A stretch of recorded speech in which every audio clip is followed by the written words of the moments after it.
And the best and the greatest day to be alive is today. And welcome to the Wise Hour. I'm your host, Jay Mullane, also known as Wise, where we be dropping 24 karat gold bars in the family. This show today is going to be off the chain. I'm telling you, you need to tune in, get ready, get your jam on. We're going to be talking about New York, Chicago, house music, who rules, what's the history about it, who the players, and we got a special person here going to be dropping 24 karat gold bars. Indeed. But before we jump in the show, I need y'all guys to subscribe, hit the like button, and definitely share. Hey, we're our community here. And the more and more you share this out, more and more opportunities for people to get these gold bars, man. I tell you right now, and you don't want to miss this show today. Guaranteed that. So I'm not going to hold y'all guys up. So what I want to do is let you know that y'all need to get ready to stand up, get your jam on, as well as get some good wisdom. So let's go. At the Wise Hour, we break through the night, bringing knowledge fire, so hold on tight. Every episode, a story to unfold. We're turning every minute into gold. Well, we be dropping 24 karat gold bars. Indeed, man. We got, I'll call him Coach Tony, but today we're gonna be talking to DJ Mixmaster Tone. Come on now.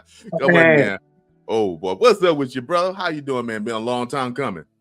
Yes, sir, man. You got to wear the multiple hats sometimes, Jay.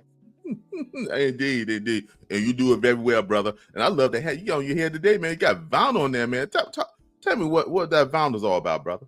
I go back and, you look back at kind of your life, Jay, as you kind of grow up, like the love of things you're doing, like going in, whether it be sports or whatever. My first love, obviously, was playing ball. As a young kid coming through, growing up in Chicago, had my family in New York and Alabama, bouncing back and forth, but Chicago became home. So I learned how to dribble the ball, play in the park at an early age, because the parents say, get out the house to give you something to do. But also at that same time was, your mom and daddy them had them card parties at the crib, man. They were playing that beers and spades, baby. So it was kind of like, get out of here. You don't be upstairs with the grown folks. So they always put us in the basement.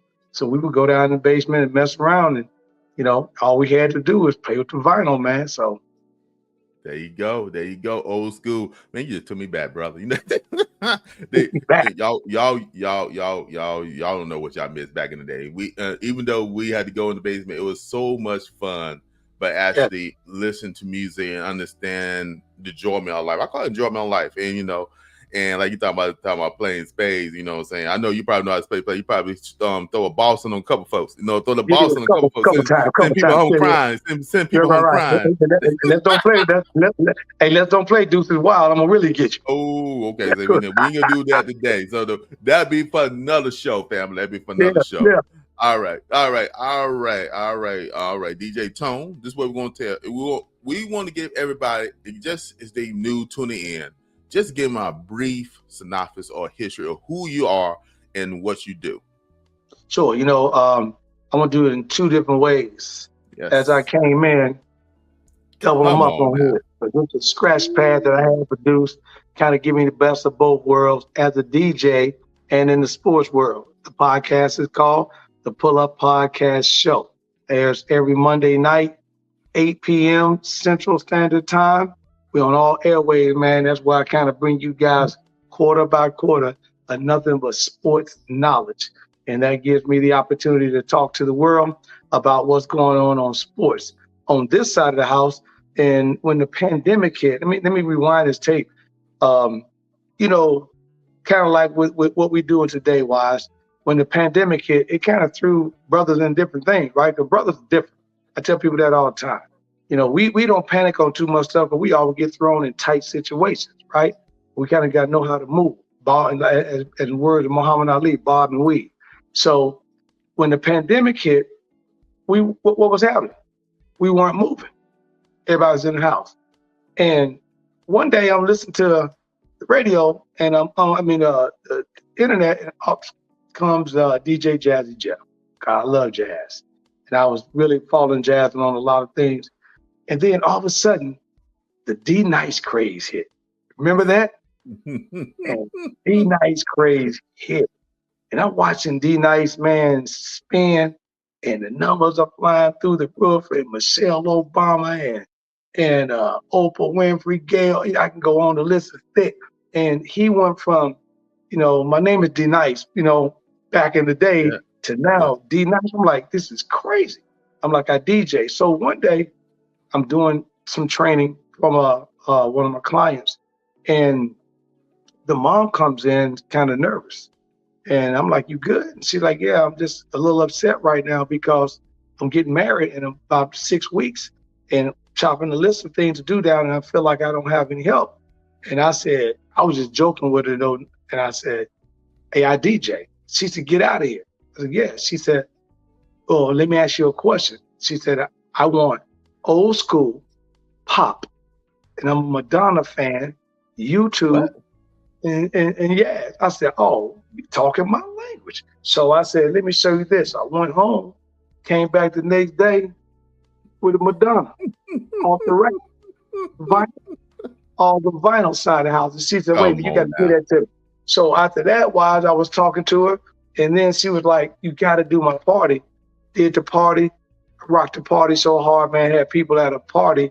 Couldn't believe the playlist because I had everything that was New York style house at that particular point in the mix. At that point, man, I started to get the equipment back together. I remember what these hands used to do. These, like I say, the doctors had them surgical hands. They're ready. They're ready. DJ Mixmaster Tone was reborn again, man, and I was back on them turntables, man. Ooh-wee. And that's what I'm talking about right there. And like you said, it haven't left you. It's the passion in your heart. You are multi-passionate, multi-talented. But like you said, a situation came up, and I will say an opportunity came up, and it brought back that love and passion for your music, brother. And like you said, that house style, and we will get into it. We're gonna give some 24 karat gold bars, indeed, about the history of some things. Now I want to jump into this real quick because it's brought when you said something. And I'm just taking a look back. What was your first memory of house music, and what city did did it hit you first? So you talk about you from Chicago, but you talk about New York. So I'm just curious. Well, it's both. So as a kid, let's go back and forth again. Family was up in New York, up in Harlem area. Shout out Marcus Garvey Projects, 125th and 5th. So be up there quite a bit. And at that time, New York was my first love was mainly into disco, because New York had the disco side of the house, and when I say disco, I mean the old Harold Melvin and the Blue Notes, the old Teddy Pendergrass, stuff like that. It was playing in the clubs, and I was a kid, so obviously I wasn't in no club, but just listening to the music, family playing around the house. OJ, honey, I lost you, and all of a sudden you start listening to these music like, what that playing? What they listen to? Then on to Chicago, relocated, moved to Chicago the winter of 77, 78, right before the blizzard hit. And again, the backyard party started. Pops cooking on the grill, mom and them setting up for a card game, and me and my cousins downstairs.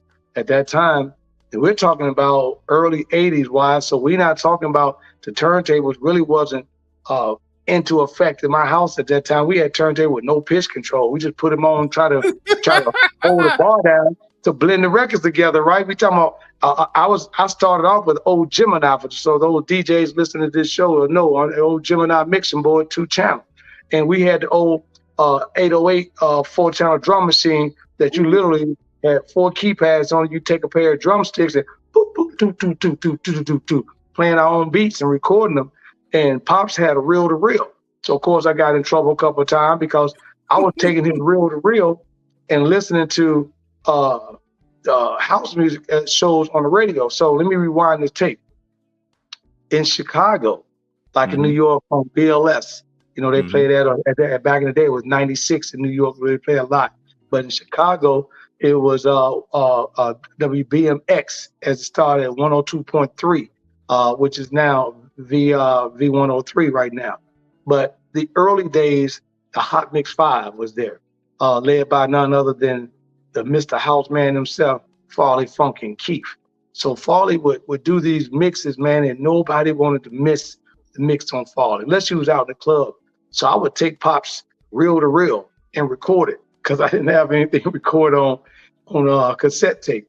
I would take his reel to reel and record it, and then we would go back, and me and my cousin would spend hours in the basement, sometime wise, and taking a pair of scissors, man, and splicing and putting it together with two-sided tape. Before Pop realized. Old school. Pops would come down there, turn the reel to reel on, think he listening to some of his jazz, and they know he got house music, and of course. You are watching The Wise Hour with J. Mullane Wise. You are watching The Wise Hour with J. Mullane Wise. You're watching The Wise Hour with J. Mullane Wise.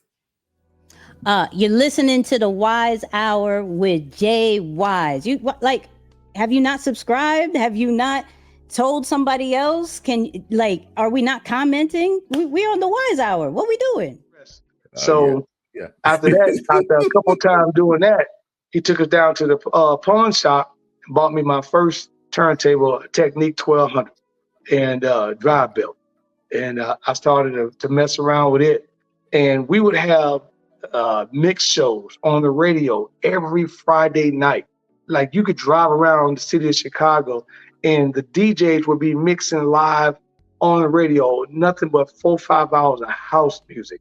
And there was a club named The Warehouse. And the story kind of goes, Wayne Williams, that name is synonymous for Chicago, because Wayne been DJing probably in 1973, 74, started putting things together. And the name for house music in Chicago kind of goes depending on where and how you fell into it. A lot of people say it was the music that was played in the basements of the house, and it was house parties, so they just called it house music. But for those house heads like myself and the guys that used to get out, downtown Chicago, and if you don't know, if you haven't been to the city, we have Upper Wacker Drive and Lower Wacker Drive. There's 2 cities in Chicago. And a lot of people don't know it. They'll visit Chicago, and a lot of people have never been to Lower Wacker Drive underneath. And Frankie Knuckles and another DJ by the name of Ron Hardy used to play these clubs. And Ron Hardy would have a club, and the club would start at Thursday, noon, 1 o'clock is on Thursday. And guess when the party would stop, guys? When? Sunday night. I'm not BSing. He would run a party from Thursday to Sunday. Dude, I had homeboys and girls that I knew that was coming from the club Thursday night, coming straight to school on Friday. I mean, with the same clothes you just saw last night. So when the music was there, Frankie was in New York in his early days, Club 54, the Palladium, Paradise, and he's playing at 54s. And as the story goes, the New York people didn't really buy in what he was trying to do with the disco. Because at that time, the Studio 54 was a big disco club. I remember as a kid, my sister was a model. She was going down to Betty Dou's down in the quarters, all first. So when Frankie ended up moving from New York because the crowd wasn't perceiving him so well, he got to Chicago. He brought the disco side of the house with Chicago acid music, house track that Jesse Saunders and Steve Silk Hurley, Farley Funk and Keith, Terry Hunter, and Wayne Williams, and these guys were putting together and making our own Chicago house out strictly for the city of Chicago. These guys didn't give a damn about if the music played in DC or something like that, because at this time in the 80s, Wise, as a high school kid, you could go to a basketball game on Friday, and after the game, the first spot right here, the second spot, says right here, Mendel. That's our high school. And they would clear the floor, man, and they would put everybody out of the gym and after the basketball game, and then you repay to get back in to the party. And the party would go to 1 in the morning, man, at a high school, early old school high school sock hop at Mendel High School, Chicago, Southside, Roseland, shout out. Ooh, come on now. 24 karat gold bars drop indeed. And I mean indeed. Come on now. you get a historical standpoint, and you're talking about Chicago, man. This is what I'm going to do on the show. It's going to be a special show today because we're going to talk about old school and how the influence of Chicago and New York. But we do live in a new age and a digital age. So me, being who I am, the tech innovator, we're going to test out some things. We're going to run by the master himself, that is DJ Miss Master Tone, and we'll get his opinion about some house music that I created using the power of AI. So I got a Chicago style song I want you to hear. And then I got a New York style, but I'm going to ask this question, and after this question, I'm going to play this song and get your feedback. So the question, because you brought up a couple of things when you're talking about the warehouse and stuff. In your words, what makes Chicago house so raw and real? I think that the Chicago sound in the 80s was acid. And when I say acid, it was acid tracks. So if you Google Tracks or Tracks Records, TRAXX records, they were the one that was pressing most of the music for Jesse Saunders and these guys. When you heard Future, Little Lewis, and these guys was putting on records, these records was raw. They was right out of the streets of Chicago for Chicago. Kind of like Detroit had that juke music, right? With Larry Levine and those guys that was up there. Chicago had a house sound. And they was giving it to you in that, that raw stage. As you and I were talking earlier, you can hear the vinyl and the needle, and you can also hear the scratches in the record that it played. You knew you were listening to vinyl. And when Chicago's music came on, these guys that were producing these records was only playing them in certain areas. Like I give you a perfect example. We were in high school and they would have these house parties, right? And this was part of another story. They was, these flash parties that they have right now? Yes. That stuff ain't new. We were doing it back in the day. And what happened was we had these things, ladies and gentlemen, called a plugger. I wish I had one. But it was a producer. It was a big cardboard about this big, about 36 inches, 12 inches wide.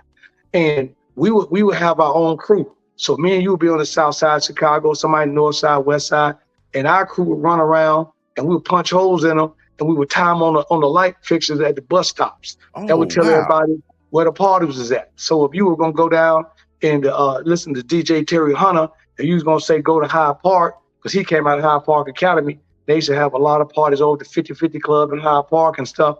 We would take the bus and get over there, and everyone knew the South Side parties because it was all the high schools. So what made Chicago so raw was, unlike New York, where you still had to be 21 years of age or whatever, Chicago's house sound came from the high school kids.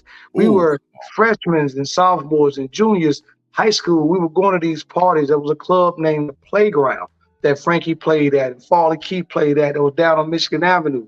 And it was just like I said, the playground, because it was kids. And this is where they tested all the raw sounds of Chicago. And if a record didn't make it, you knew it wasn't going to make it because the kids didn't play it. And here's something that I think may be the big difference between the New York and Chicago house, because New York was so disco. Chicago was always at the record stores. And Plymouth Records on Plymouth Avenue, downtown Chicago, off 12th Street, right behind Jones Commercial. Got to plug them back in the day. But if you was a DJ, you would go down to the record store and you would be able to find gems like this, which is the Chicago anthem, Marshall Jefferson, Move Your Body. When you put this track, I don't care, from early 80s to 2025, move your body, rock your body, house your body. You put this track on, no matter where you are in Chicago, New York, LA, Miami, you can be in the UK. If you know Chicago sound, that song is going to rock you. Well, these record stores, wise, would have these records. And here was the key part about it. If you was a DJ, that was the only way you could get these records sometime. So the average people couldn't come down and get it because the record store would hide the records till the DJs came in, and the DJs would then go and play it. So we would have a little secret, like we would go to a DJ. I remember the first time I was scared as all outdoors. my first DJ battle was like 84, 84, 85 at the Bismarck Hotel, downtown Chicago. And it was probably 40 DJs maybe. And the Bismarck was a hotel overlooking everything. And I remember what I played. I played Martin Circus and Liquid. Ding, ding, ding, ding, ding, ding, ding, ding, ding, ding, ding, ding, ding, ding, ding, na, na, na, na, na, na. And the record scratched on me right in the middle. Ooh. That's when you got real vinyl. And the crowd looks and starts booing, man, and out of nowhere, I started scratching with the record. Nah, nah, nah, nah, nah, nah, nah. Man, and I had to save myself, man. But I was sweating bullets, man. But that was old Chicago DJ battles. And I was a peep squeak. I was trying to make it. I was trying to come up. I was going to these clubs, man, where the biggest DJ facet in the city of Chicago that anyone knew in the early 80s was the Hot Mix 5. Which was the star of the group was Farley Funky Keith. There was two white guys in the group, and Kenny Jamming Jason and Mickey Mix and Oliver. And there was Rafa Rosario and Julian Jumping Perez. And they were what we considered, they were the grandfathers of house music. And if there was a record, I don't care if Frankie brought it back from New York or David Morales or Julian Jumping Perez or Benitez or Louis Vega, send it in, they played it. Ooh, come on now. I love this. I love the history. I love how you break down in the influences, especially with the high school kids. And like you said, if they wasn't playing, it wasn't happening. And they had a big influence how the music was released. So, all right, family. So what we're gonna do? We're gonna bring in. I'm gonna bring some up to the master, to the DJ, Miss Master Tone himself. And we're gonna get some feedback. See, he wearing the Warehouse. You see the shirt. I love the shirt, man. I love the shirt. The house. You gotta be a house head. And the first one is the Warehouse. So, family, I created my version of the Warehouse, Chicago style, and we're gonna see how AI pinnacle against what we call the organic intelligence, and he knows everything about it. So, with that being said, let me bring this up on stage real quick. Then we're gonna go have it. Then we're gonna get his feedback.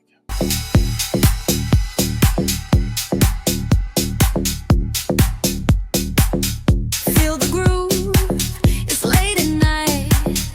Bass is bumping, lights shine bright. Jack your body, lose control. Let Chicago touch your soul. We're on fire, we're feeling free. House is home for you and me.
Man, not bad. I tell you. So what Chicago guys were so famous about is using other guys, like Farley Funky Keith had a song called Jack Your Body.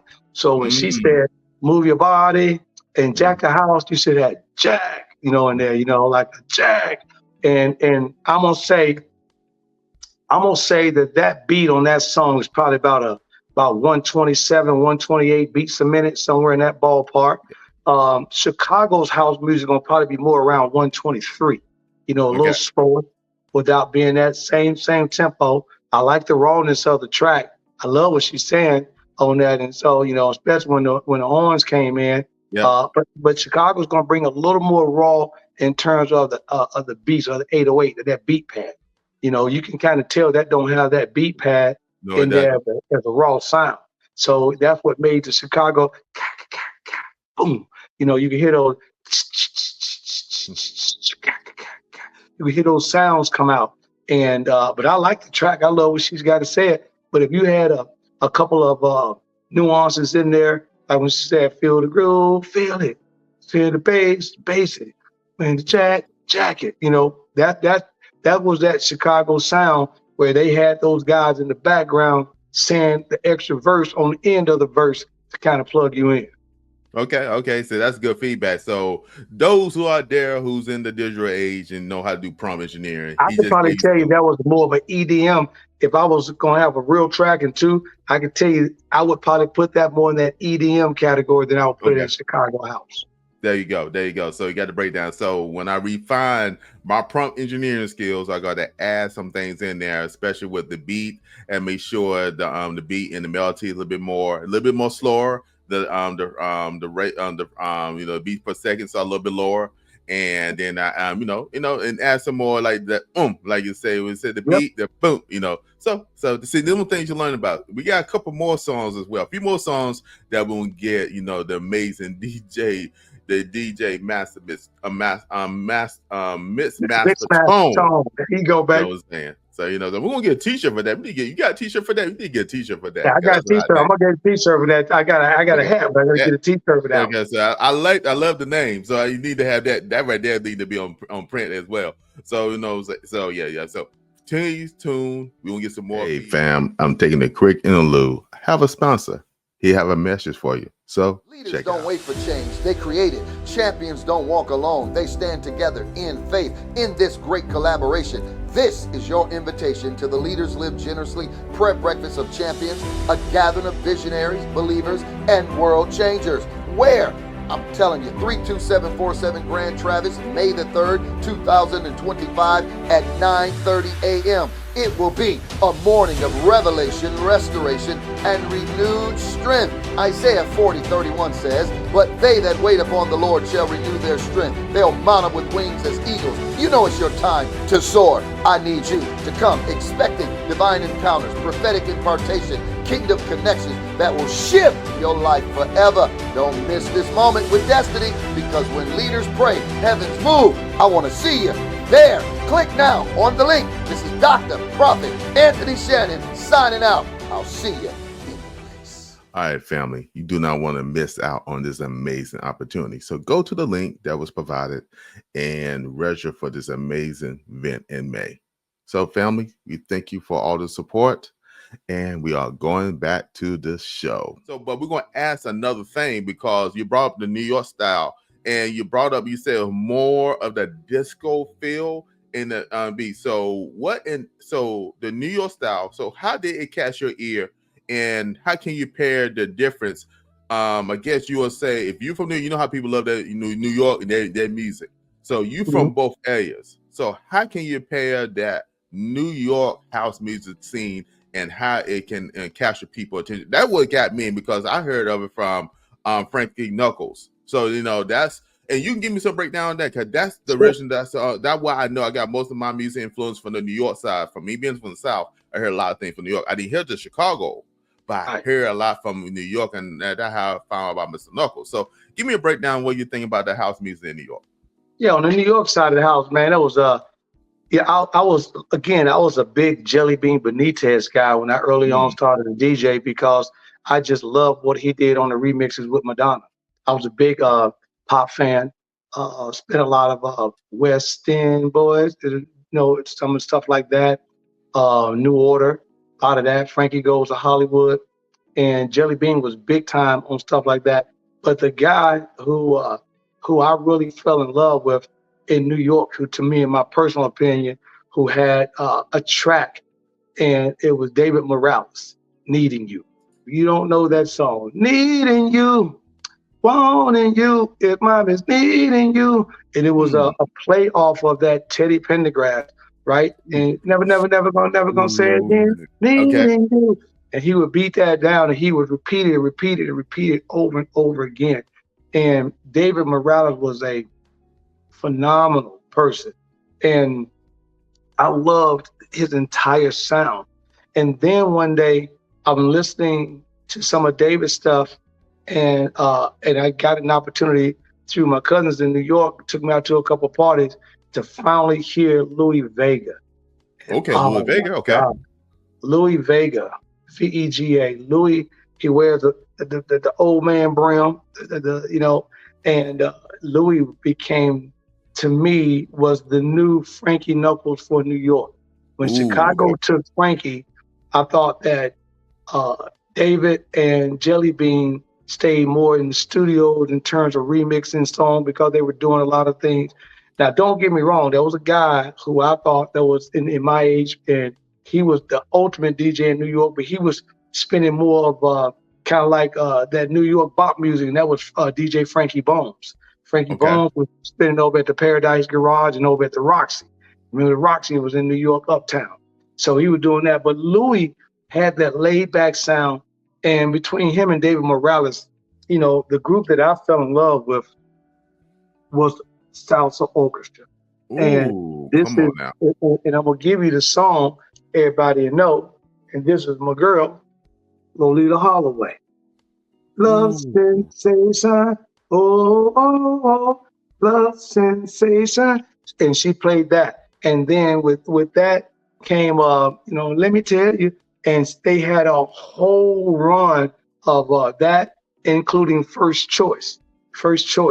And between Lolita Holloway and First Choice, it was amazing what they did. Now, we're talking wise, Lolita Holloway, First Choice, Teddy Pendergrass, and Barry White, and all these guys. David Morales and Benitez and these guys had a hell of a job of putting a remix spin on these records, using the voice. Again, if you have not heard the house track by David Morales called Needing You, Needin, Needing You, you got to listen to it. That track, as he'll tell you in some of his interviews, put him over the top. That track put him in the UK. Now, again, that was another thing that was the big thing about New York and Chicago. Although New York is closer to the UK picked up on so many of Chicago artists in the early 80s, like Marshall Jefferson and Jesse Saunders, Steve Silk Hurley, Mike Dunn, and those guys. And now Terry Hunter's over there quite a bit. So when you're looking at that raw sound of house music, New York kept the disco.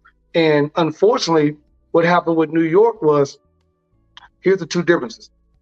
In late 70s, early 80s, New York did a hard turn out of the disco scene, fighting with what?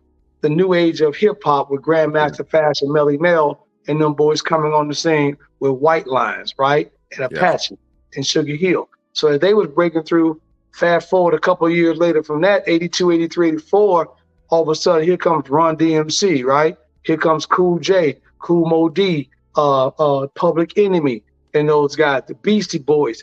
And all of a sudden, the New York disco scene gave way into house music or disco at that time. And then all of a sudden, the only sound that was pumped out of New York was East Coast rap. Because I was going to school at that time, okay? So let's hit Chicago.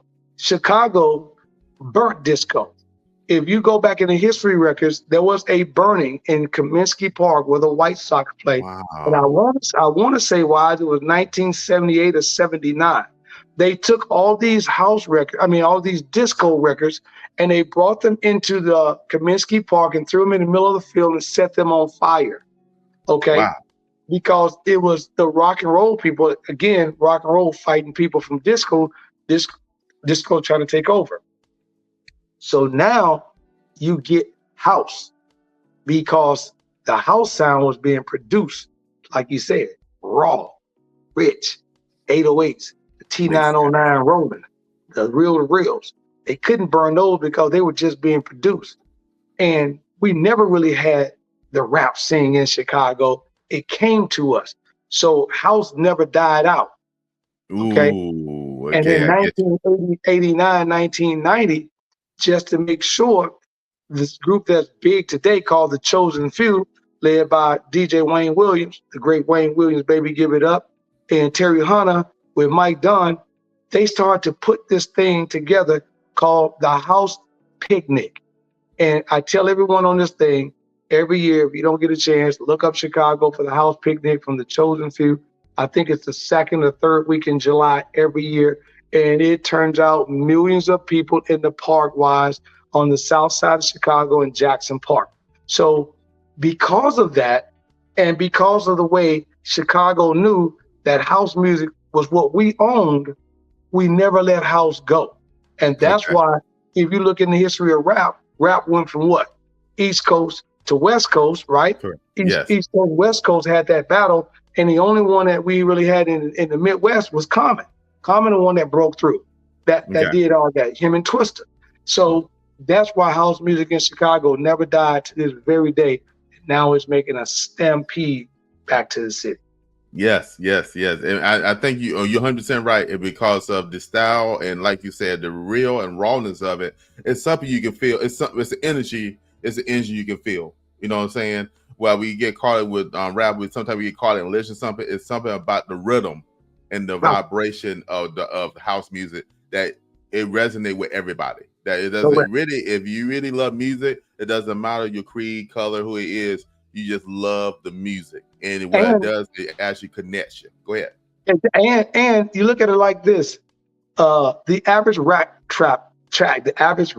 track is about what? 2.5 minutes, something like that. Fast. About 2.5, 3 minutes. The average house track or old school disco is about 7 minutes, right? If you go to a rap party, these new kids, if you let the rap song play more than one verse, 2 at the most, they boom you out. If you go to a house party and you don't let that song damn near play to the end, they gonna boo you out. You see what I'm saying? House people are trying to groove. If you go put their favorite song like ESG, feeling moody, yeah, and you let that and you don't take that, or let no man put us under. No, at first choice, if you don't let that go and you don't let that go all the way to the break, when she said, no, let me tell you something. Let no man in this world can let go this Aquarius. You dig where I'm coming from? You don't let her spit that verse, dude, you can't DJ. They'll tell you, man, where you get this dude from? So you got to be able to embody and embed the sounds of Chicago house music. And for those, there are special people, and then there's Chicago house heads. Ooh, I love it. All right, this is what I want to do. Because I feel so excited right now. I'm going to play another version. We're going to try to do the New York style. And I want your feedback on that. Now, give me some grades on this one, but I want your honest opinion. Okay. We'll see how this one goes. And then after that, then you brought something that I want to make sure I touch base with that. But I'm going to go ahead and play this track right now. So let's go.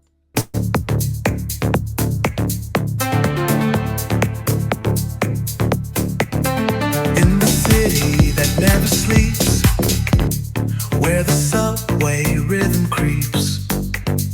Midnight drops, we hit the floor. Feel the pulse, we beg for more. Underground vibes, never tame. New York house, we run the game. From Brooklyn lights to Harlem's heat. The groove is raw, the sound is sweet.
I like that track, to tell the truth, man. I could see that a New York style track, and here's the reason why.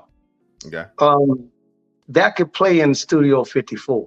That could play in the Palladium. That could even play in Roxy, right? Because I'm thinking, you got to remember, It can definitely play in today's world. But you got to remember where my hat is at. I'm thinking in this interview, I'm going back to the '80s, right? I'm going back to when it all began. And that first track that you played for Chicago would have to be redone and remastered a little bit to fit Chicago.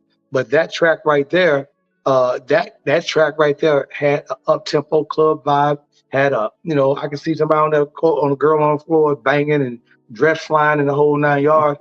And in Club 54, you got to remember, these were upscale stars, right? These were New York Knicks that was coming through, the Giants, the Jets, people like that, the baseball players, the old school Yankees and things of that nature coming through, and they would party in the music like that, so you can get away with it. You could definitely go play that in a Roxy. You would have no problem at all. Now, would it fly at the Club Paradise? Probably not, or something like that. But I can see that's definitely more New York.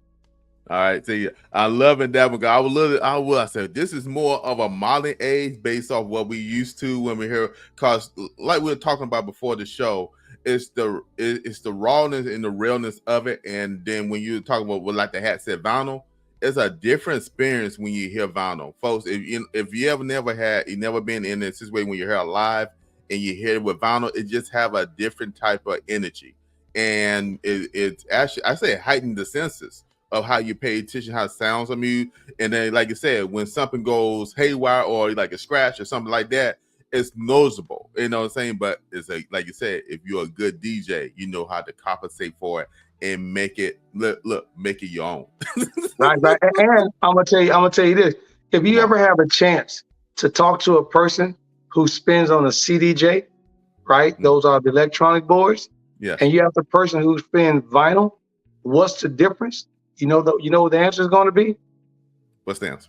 What do you think what do you think they're going to say? I think I would say vinyl.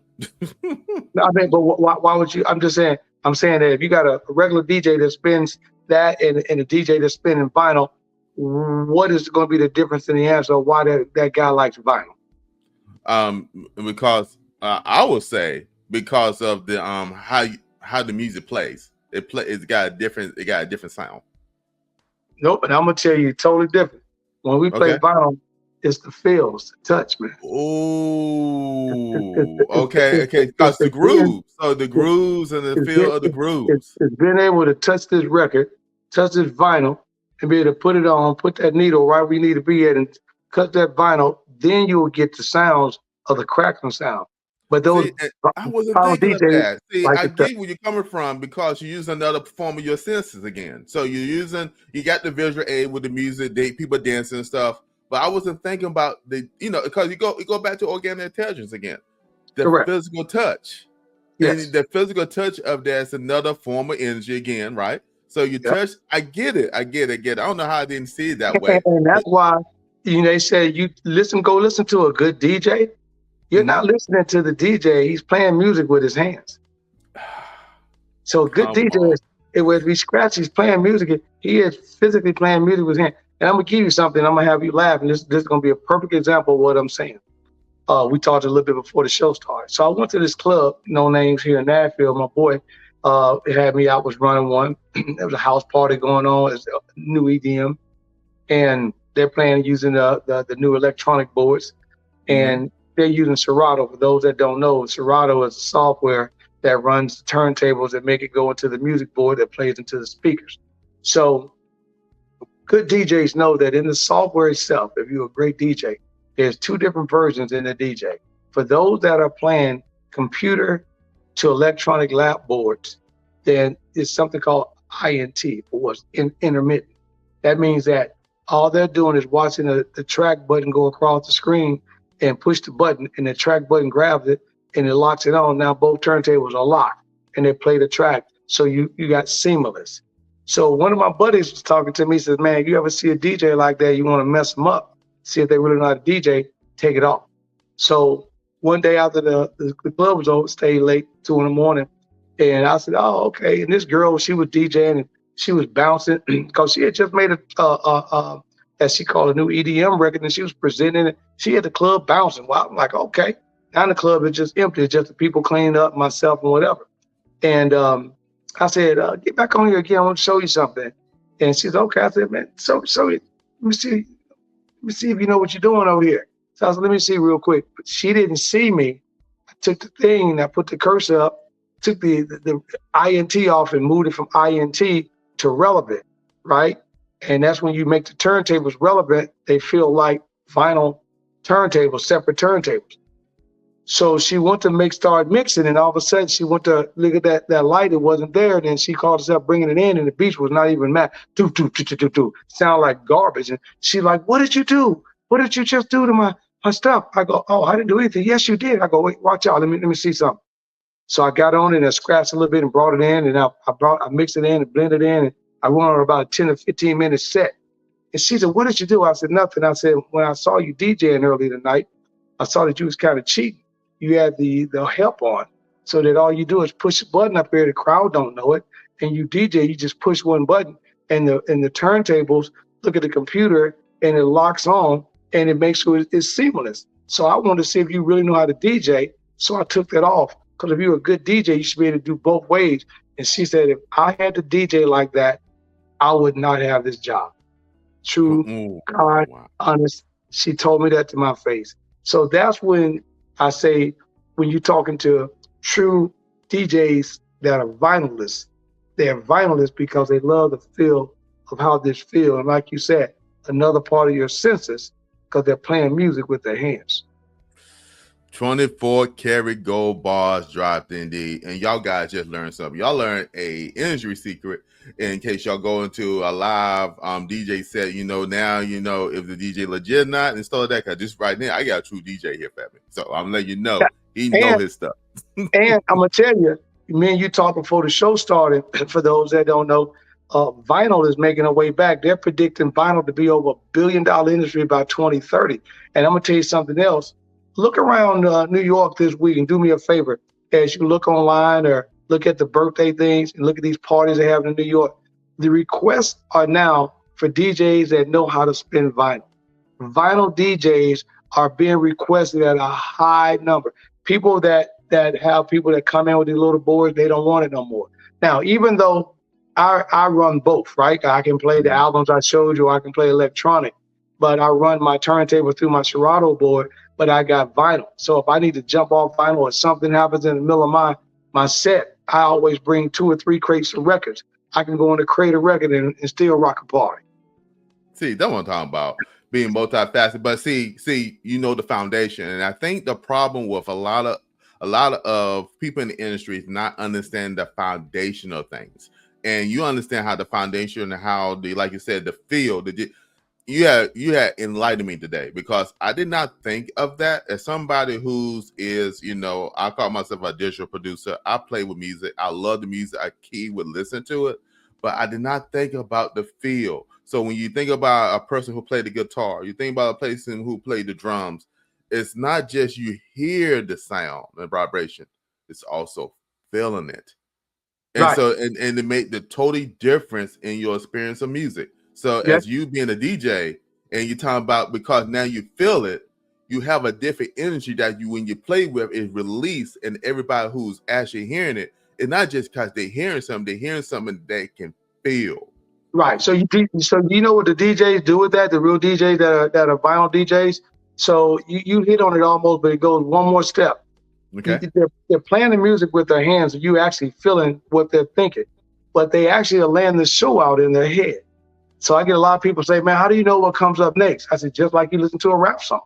When I got that Marshall Jefferson, "Move Your Body On," I'm already thinking what song to go with that. I'm thinking I'll grab a Lil Louis, French Kiss, and I put that on. Or I'll grab a Frankie Knuckle, or Rain Falls, or Superman, or something like that, or Mike Dunn. I'm thinking of that next track. So this is why you can't do that. So when you're DJing, that DJ is playing that music with his hand, but he's actually in his head thinking, all right, I'm looking at the crowd, how the crowd vibing.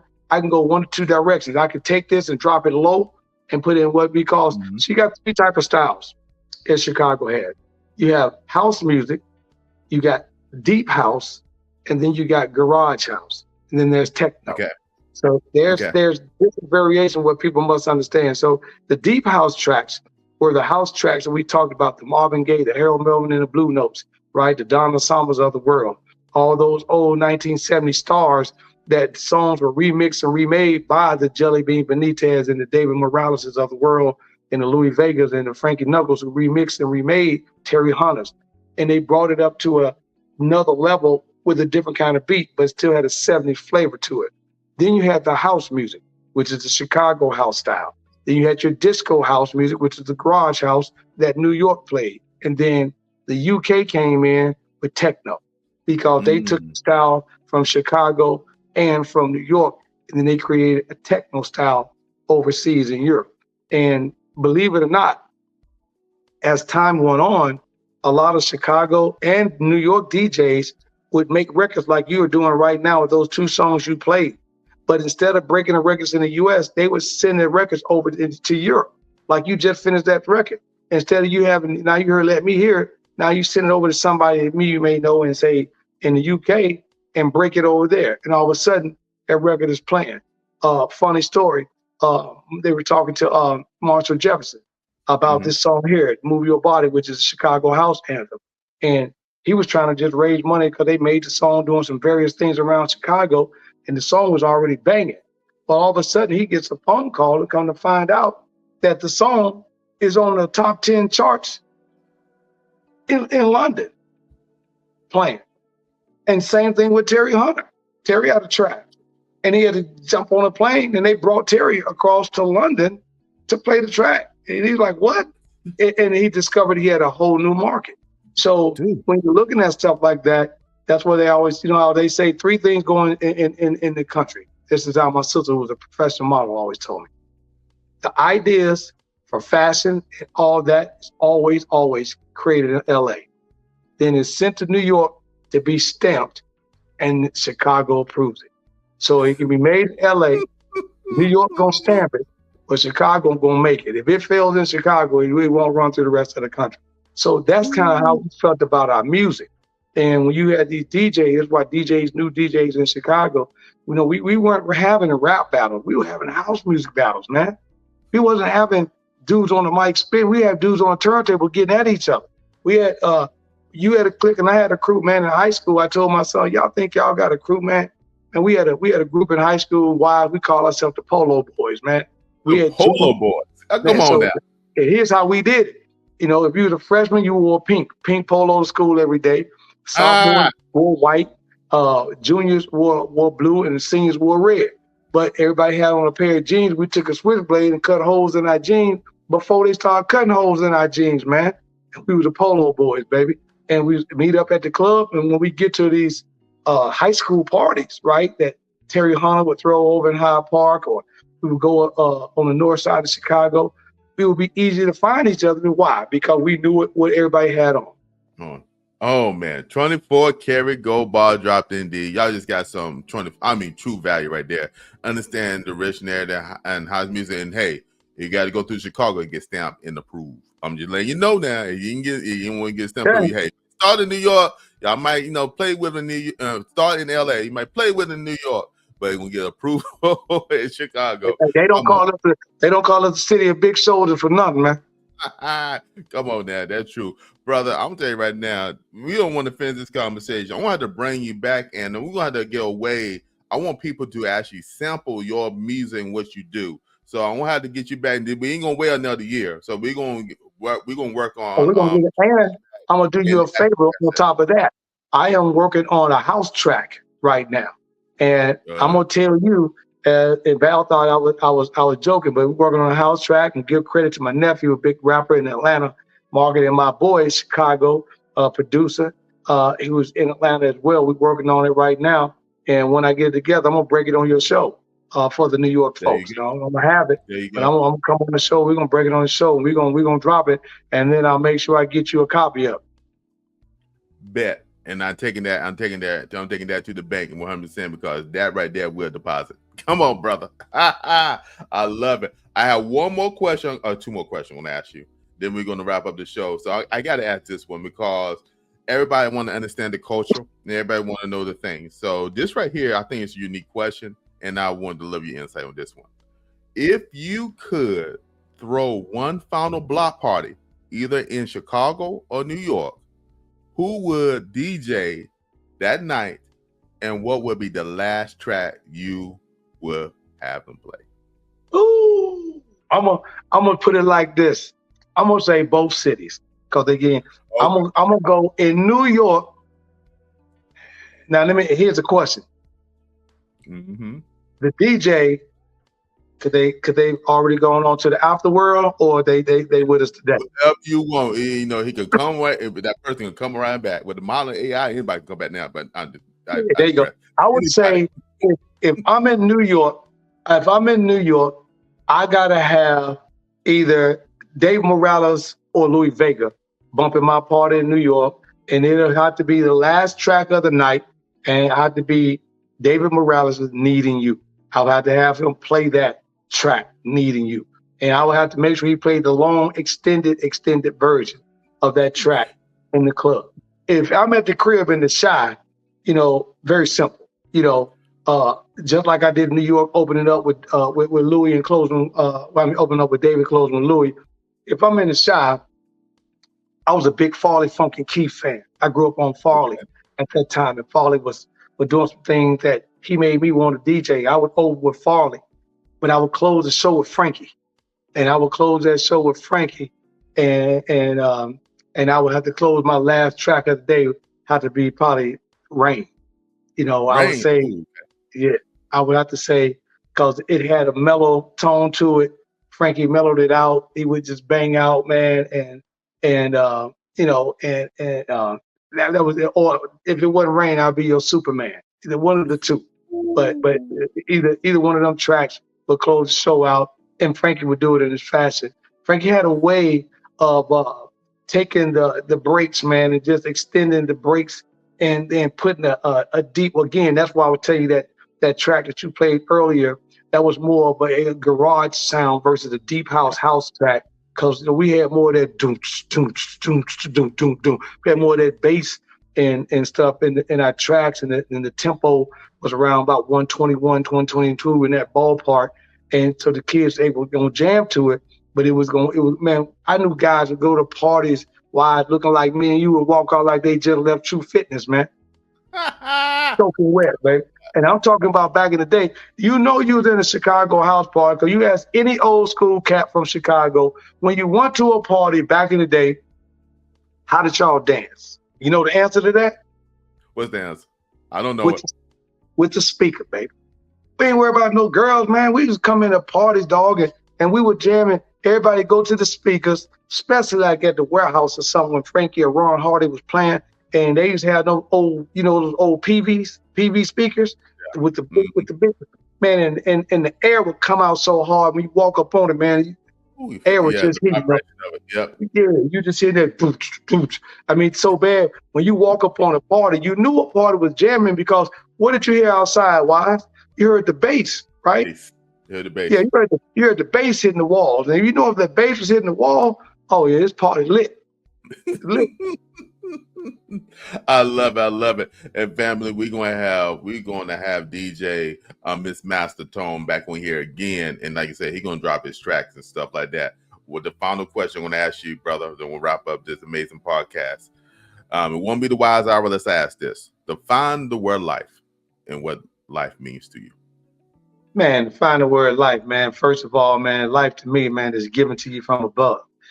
Without him being in your life, God, that is, you don't have a life. You know, I define life as having the ability to wake up each and every morning under his power, and making sure that whatever you set your mind and your soul out to do today, he allows you to accomplish that goal. And without, you know, having what we call full of life, then there is no life. Come on now. 24 karat gold bars dropped indeed. And yes, I did say indeed. All right, now you want to come on, brother, and we gonna make that quicker than much than later. So tell the people how they can reach you, brother. Hey man, you guys reach out, man. Love to come out, do some parties, throw some sets, and do some things for you. You can reach out to me in a couple of different ways. Again, Monday nights, please pull up on me on the Pull Up Podcast show that's live on YouTube at 9 p.m. Eastern, 8 p.m. Central, 6 on the West Coast, and that is at 8 o'clock. And you just go to YouTube and type in the Pull Up Podcast show. If you want to reach out to me via email, that is going to be at Chillman7 with 3 L's. I'm from the Chi, baby. CHILLLMAN7 at Yahoo. And on all social media, that's at Chillman7. That's how you get in touch with your boy. There you go, right there. Definitely reach out, man, because he know his music, he know his style, and I guarantee you will have a great time. All right now, DJ Tone, man, I appreciate you, brother. Thank you for each and every opportunity you give to come here and bless us with knowledge. See, you just don't just know your music. You made us. I have learned today, understand how to feel and how to touch the music. So there you go. I learned something today. Really did. Truly learned something today. All right, brother. We appreciate you, man. Looking forward to seeing you next time on the Wise Hour. Peace, baby. Family, was that 24 karat gold bars dropped indeed? I'm telling you right now, man. Wow, the history from the Chicago end, the history from the New York end, and I learned a personal lesson myself about touch and how the DJ, a true DJ, need not just to hear, but be able to feel, have the touch. Come on now. I have a merch line. You can go to this link and also order a t-shirt, 24 karat gold bars, the wear shirt, what I'm wearing right now. I tell you, that's the best way to support this channel. So definitely get your t-shirt, and I'm looking forward for everybody. And yeah, you know what? I'm going to let you know. We're going to be some more stuff coming in on that merch line as well. So definitely keep on checking it out. All right, family. Love is a action word. While you're taking the time to love yourself, make sure you show love to someone else. And we'll see you on the next Wise Hour. Thank you for coming out. You have an amazing weekend. Everybody, take care and be.